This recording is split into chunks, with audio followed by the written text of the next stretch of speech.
ವಿಜಯಪುರ ಜಿಲ್ಲೆಯಿಂದ ಆಶಾ ಕಾರ್ಯಕರ್ತರು ಮಾತಾಡೋದು. ಸರ್, ಸಿದ್ದರಾಮಯ್ಯ ಅವ್ರ ಜೊತೆ ಹೇಳ್ತಾ ಇರೋದು ಈ ವಿಷಯ.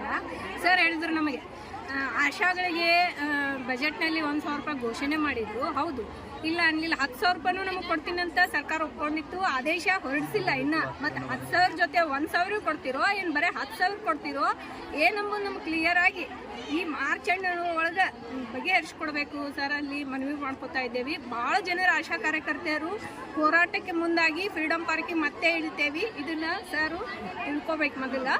ಆಮೇಲೆ ಏನೈತಿ, ಕೊಡ್ತೇವಿ ಕೊಡೋದಿಲ್ಲ ಅನ್ನೋ ಭರವಸೆ ನಮಗೆ ಕೊಡಬೇಡ್ರಿ.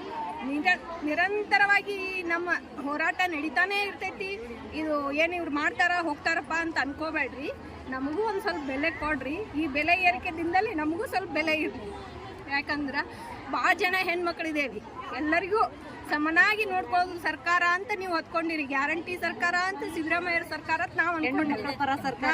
ಹೆಣ್ಣು ಮಕ್ಕಳ ಪರ ಸರ್ಕಾರ ಅಂದಮೇಲೆ ಹೆಣ್ಣು ಮಕ್ಕಳ ಪರವಾಗೇ ನಮ್ಮ ಬಜೆಟ್ನಲ್ಲಿ ಕೊಟ್ಟಂತ 1,000, ಆಮೇಲೆ ಘೋಷಣೆ ಮಾಡಿದ 10,000 ಕೊಡ್ತೀರಾ ಎಂಬ ಭರವಸೆಯಿಂದ ನಾವು ಬಂದಿದ್ದೇವೆ.